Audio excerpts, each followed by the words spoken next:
ಜೈ ಶ್ರೀರಾಮ್. ನೀವು ನೋಡ್ತಾ ಇದ್ದೀರಾ ಟಿವಿ ವಿಕ್ರಮ. ನಾನು ಸೌಮ್ಯ ಸನಾತನಿ. ವೀಕ್ಷಕರೇ, 3 ದಿನಕ್ಕೆ ಡಿ ಕೆ ಶಿವಕುಮಾರ್ ಸರ್ಕಾರ ಒಂದು ಕ್ಷಣ ಶೇಕ್ ಆಯಿತು ನೋಡಿ. ನಮ್ಮ BTM ಲೇಔಟ್ ಶಾಸಕರು ರಾಮಲಿಂಗಾರೆಡ್ಡಿ ಸೌಮ್ಯ ಸ್ವಭಾವದವರು ನಿನ್ನೆ ಮಾತ್ರ ವೈಲೆಂಟ್ ಆಗಿದ್ರು. ಬೆಂಗಳೂರು ನಗರಾಭಿವೃದ್ಧಿ ಇಲಾಖೆ ಕೊಡದಿದ್ರೆ ಯಾವ ಖಾತೆನೂ ಬೇಡ ಅಂತ ರಾಜೀನಾಮೆ ಕೊಟ್ಟೇ ಬಿಟ್ರು. ಹಾಗಿದ್ರೆ ರಾಮಲಿಂಗಾರೆಡ್ಡಿ ರಾಜೀನಾಮೆ ಅಂಗೀಕಾರ ಆಗತ್ತಾ? ರಾಮಲಿಂಗಾರೆಡ್ಡಿಯ ಮನವೊಲಿಕೆ ಮಾಡ್ತಾರ ಡಿ ಕೆ ಶಿವಕುಮಾರ್, ಅಥವಾ ಸಿದ್ದರಾಮಯ್ಯ ಅಖಾಡಕ್ಕೆ ಇಳಿತಾರ? ನಿನ್ನೆ ರಾಮಲಿಂಗಾರೆಡ್ಡಿ ರಾಜೀನಾಮೆಗೆ ರಾಹುಲ್ ಗಾಂಧಿ ಏನಂದ್ರು? ಎಚ್ಚರಿಕೆ ಸಂದೇಶ ನೀಡಲಿಕ್ಕೆ ರಾಜೀನಾಮೆ ಕೊಟ್ಟ ರಾಮಲಿಂಗಾರೆಡ್ಡಿ ಅವರು ಇವತ್ತು ರಾಜೀನಾಮೆ ವಾಪಸ್ ಪಡ್ಕೊಳ್ತಾರ? ವೀಕ್ಷಕರೇ, ಬೆಂಗಳೂರು ಕಾಂಗ್ರೆಸ್ಗೆ ರಾಮಲಿಂಗಾರೆಡ್ಡಿ ಅನಿವಾರ್ಯ. ಮುಂದಿನ ದಿನಗಳಲ್ಲಿ GBA ಚುನಾವಣೆ ಗೆಲ್ಲಬೇಕಂದ್ರೆ ರಾಮಲಿಂಗಾರೆಡ್ಡಿ ಬೇಕು. ಈ ಹಿಂದೆ ಡಿ ಕೆ ಶಿವಕುಮಾರ್ ರಾಮಲಿಂಗಾರೆಡ್ಡಿ ಮಾತು ಕೊಟ್ಟಿದ್ದು ಸುಳ್ಳ, ಅಥವಾ CM ಡಿ ಕೆ ಶಿವಕುಮಾರ್ ಮಾತು ಕೊಟ್ಟಿದ್ದು ನಿಜವಾ? ಹೀಗಾಗಿ ಮೊದಲಿನಿಂದಲೂ ರಾಮಲಿಂಗಾರೆಡ್ಡಿ ಬೆಂಗಳೂರು ನಗರಾಭಿವೃದ್ಧಿ ಇಲಾಖೆ ಕೊಡಿ ಅಂತ ಕೇಳಿದ್ರಂತೆ. ಬೆಂಗಳೂರು ಅಭಿವೃದ್ಧಿ ಇಲಾಖೆ ಅಂದರೆ ಕೋಟ್ಯಾಂತರ ರೂಪಾಯಿ ಅನುದಾನ ಬರುತ್ತೆ. ಇಡೀ ಬೆಂಗಳೂರು ಮೇಲೆ ಪ್ರಭಾವ ಇಟ್ಕೊಳ್ಬಹುದು ಅನ್ನೋದು ರಾಮಲಿಂಗಾರೆಡ್ಡಿ ಅವರ ಲೆಕ್ಕಾಚಾರ. ಆದರೆ ಹೈಕಮಾಂಡ್ ನಾಯಕರು ಕೃಷ್ಣ ಬೈರೇಗೌಡರಿಗೆ ಬೆಂಗಳೂರು ನಗರಾಭಿವೃದ್ಧಿ ಇಲಾಖೆ ನೀಡಿ ರಾಮಲಿಂಗಾರೆಡ್ಡಿಗೆ ಜಲಸಂಪನ್ಮೂಲ ಇಲಾಖೆ ಕೊಟ್ಟರೆ ಖಾತೆ ಹಂಚಿಕೆ ಆದೇಶವಾದ ದಿನ ರೆಡ್ಡಿ ಡಿ ಕೆ ಶಿವಕುಮಾರ್ಗೆ ಫೋನ್ ಮಾಡಿದ್ರಂತೆ.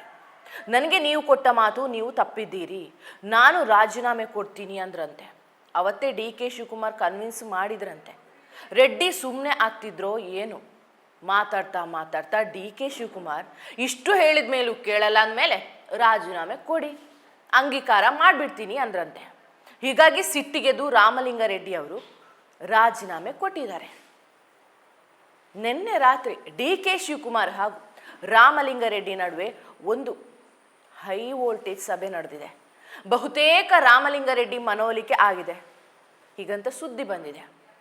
ಇಬ್ಬರು ನಾಯಕರು ಹೊರಬಂದ ಮೇಲೆ ಎಲ್ಲವೂ ಪರಿಹಾರ ಆಗಿದೆ, ಎಲ್ಲವೂ ಸರಿಯಾಗಿದೆ ಅಂತ ಮಾತಾಡ್ತಾ ಇದ್ದಾರೆ. ಆದರೆ ಈವರೆಗೂ ರಾಜೀನಾಮೆ ವಾಪಸ್ ಪಡೆಯುವ ಬಗ್ಗೆ ರಾಮಲಿಂಗಾರೆಡ್ಡಿ ಸುಳಿವು ಬಿಟ್ಟು ಕೊಟ್ಟಿಲ್ಲ.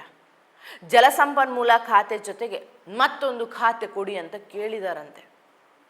ಹೈಕಮಾಂಡ್ ಜೊತೆ ಮಾತಾಡ್ತೀನಿ ನೋಡೋಣ ಅಂದಿದ್ದಾರೆ ಅಂತ ಡಿ ಕೆ ಶಿವಕುಮಾರ್ ಅವರು. ಇನ್ನೊಂದು ಖಾತೆ ಕೊಟ್ಟರೆ ಅಷ್ಟೇ ರಾಜೀನಾಮೆ ವಾಪಸ್ ಅನ್ನೋದು ರಾಮಲಿಂಗಾರೆಡ್ಡಿ ಅವರ ಲೆಕ್ಕಾಚಾರ. ನನಗೆ ಅನಿಸುತ್ತೆ ರಾಮಲಿಂಗಾರೆಡ್ಡಿ ರಾಜೀನಾಮೆ ವಾಪಸ್ ಪಡೀತಾರೆ. ಯಾಕಂದರೆ ಅವರು ಹೈಕಮಾಂಡ್ ಡಿ ಕೆ ಶಿವಕುಮಾರ್ಗೆ ಒಂದು ಸಂದೇಶ ಕೊಡಬೇಕಾಗಿತ್ತು, ಅದನ್ನು ಕೊಟ್ಟರು. ಬೆಂಗಳೂರಿನ ಬಗ್ಗೆ ಯಾವುದೇ ನಿರ್ಧಾರ ಕೈಗೊಳ್ಳುವಾಗ ನಮ್ಮನ್ನು ಕೇಳಿ ಅನ್ನುವಂಥ ಎಚ್ಚರಿಕೆ ಇದು. ಮುಂದೆ ಬೆಂಗಳೂರಿನ ಯಾವ ನಿರ್ಧಾರ ಆಗುವಾಗಲೂ ಇನ್ನು ರಾಮಲಿಂಗಾರೆಡ್ಡಿ ಅವರ ಹತ್ರ ಒಂದು ಮಾತು ಕೇಳಿ ಅಂತ ಹೈಕಮಾಂಡ್ ಹೇಳುತ್ತೆ. ರಾಮಲಿಂಗಾರೆಡ್ಡಿಗೂ ಅದೇ ಬೇಕಿತ್ತು. ಈಗ ಖಾತೆ ಬದಲಾವಣೆ ಮಾಡೋದು ಅಷ್ಟು ಸುಲಭವಲ್ಲ ಅಂತ ರೆಡ್ಡಿ ಅವರಿಗೆ ಗೊತ್ತಿದೆ. ಆದರೆ ಏನು ಸಂದೇಶ ಕೊಡಬೇಕಾಗಿತ್ತು? ಕೊಟ್ಟಾಗಿದೆ. ನಿನ್ನೆ ರಾಜ್ಯಸಭೆಗೆ ಮಲ್ಲಿಕಾರ್ಜುನ ಖರ್ಗೆ ನಾಮಪತ್ರ ಸಲ್ಲಿಸಿದ್ರು. ಇದಕ್ಕಾಗಿಯೇ ರಾಹುಲ್ ಗಾಂಧಿ ಕೂಡ ಬಂದಿದ್ರು. ನಾಮಿನೇಷನ್ ಸಲ್ಲಿಕೆಯಾದ ಬಳಿಕ ತಾಜ್ ಹೋಟೆಲ್ನಲ್ಲಿ ಒಂದು ಮೀಟಿಂಗ್ ಆಯಿತು. ರಾಮಲಿಂಗಾರೆಡ್ಡಿ ರಾಜೀನಾಮೆ ವಿಚಾರ ಕೂಡ ಚರ್ಚೆಗೆ ಬಂತಂತೆ. ಯಾವ ಕಾರಣಕ್ಕೂ ಖಾತೆ ಬದಲಿಸಬೇಡಿ, ರಾಜೀನಾಮೆ ಕೊಟ್ಟವರನ್ನ ಮನವೊಲಿಕೆ ಮಾಡಿ, ಅದಾಗಿ ಅವರು ಒಪ್ಪದಿದ್ರೆ ರಾಜೀನಾಮೆ ಅಂಗೀಕಾರ ಮಾಡಿ ಅಂದ್ರಂತೆ.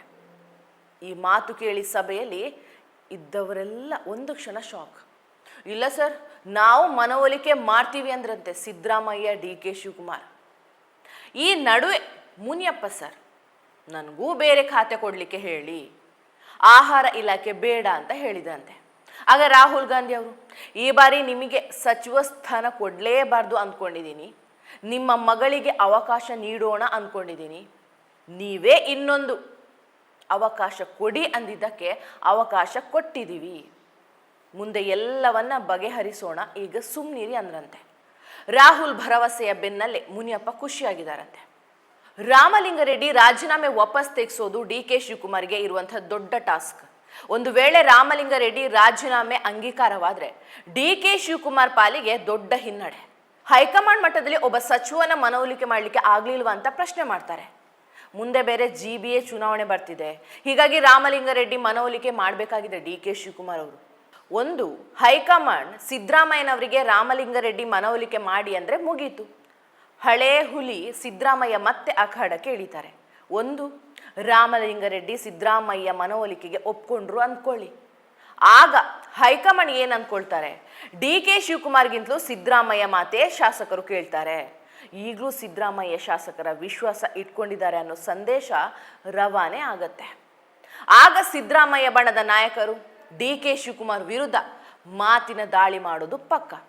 ಹೀಗಾಗಿ DK ಶಿವಕುಮಾರ್ಗೆ ರಾಮಲಿಂಗಾರೆಡ್ಡಿ ಸಂಧಾನ ಮಾಡೋದು ತುಂಬಾ ಪಕ್ಕ.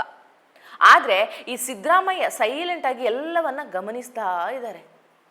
ರಾಮಲಿಂಗಾರೆಡ್ಡಿ ಮಾತ್ರ ಅಲ್ಲ, ಮುನಿಯಪ್ಪ ಸೇರಿ ಹಲವು ಸಚಿವರಿಗೆ ಖಾತೆ ಹಂಚಿಕೆ ಬಗ್ಗೆ ಬೇಸರ ಇದೆಯಂತೆ. ಆದರೆ ಬಹಿರಂಗವಾಗಿ ಹೇಳ್ತಾ ಇಲ್ಲ. ರೆಡ್ಡಿ ಮನವೊಲಿಕೆ ಯಾಕೆ ಇಂಪಾರ್ಟೆಂಟ್ ಅಂತ ಈಗ ಹೇಳ್ತೀನಿ ಕೇಳಿ. ನೆನೆ ಸಿದ್ದರಾಮಯ್ಯ ಬಣದ ನಾಯಕ ಮಾಜಿ ಸಚಿವ KN ರಾಜಣ್ಣ ಏನಂದ್ರು, DKಶಿಗೆ ಟ್ರಬಲ್ ಶೂಟರ್ ಅಂತ ಹೇಳ್ತಿರಲ್ವಾ, ಅಸ್ಸಾಂ ಚುನಾವಣೆಯಲ್ಲಿ ಟ್ರಬಲ್ ಶೂಟರ್ ಯಾಕೆ ವರ್ಕೌಟ್ ಆಗಲಿಲ್ಲ? ಪರಮೇಶ್ವರ್, ಈಶ್ವರ್ ಖಂಡ್ರೆಗೆ ಹಿಂದೆ ಅವರಿಗಿದ್ದಂಥ ಖಾತೆ ಕೊಡಬೇಕಾಗಿತ್ತು, ಬೇರೆ ಖಾತೆ ಕೊಟ್ಟಿದ್ಯಾಕೆ ಅಂತ ಪ್ರಶ್ನೆ ಮಾಡಿದ್ದಾರೆ. ಅದರಲ್ಲಿ ಅದು ಹೇಳಿದ್ಮೇಲೆ ಇನ್ನು ವಿಶೇಷತೆ ಏನಿದೆ? ಯಾವ ಟ್ರಬಲ್ ಶೂಟರ್ ನೀವು ಮಾಡಿರೋ ಟ್ರಬಲ್ ಶೂಟರು? ಹಂಗಿದ್ಮೇಲೆ ಅಸ್ಸಾಂಗೆ ಹೋಗಿ ಯಾಕೆ ಟ್ರಬಲ್ ಶೂಟ್ ಆಗಲಿಲ್ಲ ಹಂಗಾರೆ? ಸುಮ್ಮನೆ ಏನೋ ಒಂದು ಯಾಕೆ ಆಗ್ತಾರೆ?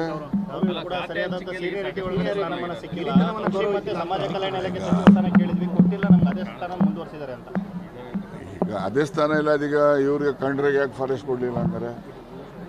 ಅವ್ರಿಗೂ ಫಾರೆಸ್ಟ್ ಕೊಡಬೇಕಾಗಿತ್ತಲ್ಲ. ಈಗ ಡಾಕ್ಟ್ರಿಗೆ ಹೋಮ್ ಕೊಡಬೇಕಾಗಿತ್ತು, ಅವ್ರಿಗೆ ಯಾಕೆ ರೆವಿನ್ಯೂ ಕೊಟ್ಟಂಗಾರೆ? ಹಂಗೆ ನೋಡ್ರಿ, ಯಾವ ಆಸ್ತಿ ಯಾರೊಬ್ಬನು ಸೊತ್ತೇನಲ್ಲ, ಗೊತ್ತಾಯ್ತಾ? ಈ ಹೇಳಿಕೆ ಕೊಡೋ ಮೂಲಕ ರಾಮಲಿಂಗಾರೆಡ್ಡಿ ಬೆನ್ನಿಗೆ ರಾಜಣ್ಣ ನಿಂತಿದ್ದಾರೆ. ಖಾತೆ ಹಂಚಿಕೆ ಕಗ್ಗಂಟು ಹೀಗೆ ಮುಂದುವರಿದ್ರೆ ಸಿದ್ದರಾಮಯ್ಯ ಸಂಪುಟದಲ್ಲಿದ್ದಂಥ ಮಾಜಿ ಸಚಿವರು ಕೂಡ DK ವಿರುದ್ಧ ಮುಗಿಬೀಳೋದು ಪಕ್ಕ. 13 ಸಚಿವರು ಮೊದಲೇ ಅಧಿಕಾರ ಕಳ್ಕೊಂಡು ಸಿಟ್ಟಿಗೆದ್ದಿದ್ದಾರಂತೆ. ಇನ್ನು ಸತೀಶ್ ಜಾರಕಿಹೊಳಿಗೆ ಖಾತೆ ಹಂಚಿಕೆ ಬಗ್ಗೆ ಕೇಳಿದ್ರೆ ನನಗೆ ಬೇಸರವೂ ಇಲ್ಲ, ಖುಷಿಯೂ ಇಲ್ಲ. ಅಂದರೆ ಇವರಿಗೆ ಖಾತೆ ಹಂಚಿಕೆ ಬಗ್ಗೆ ಬೇಸರ ಇದೆ ಅಂತ ಆಯಿತು. ಇನ್ನೊಬ್ಬ ಕಾಂಗ್ರೆಸ್ ಹಿರಿಯ ನಾಯಕ HK ಪಾಟೀಲ್, ಇದು ಸರ್ಕಾರ ಹಾಗೂ ಕಾಂಗ್ರೆಸ್ ಎಚ್ಚರಿಕೆ ಗಂಟೆ ಅಂತ ಹೇಳಿದರು.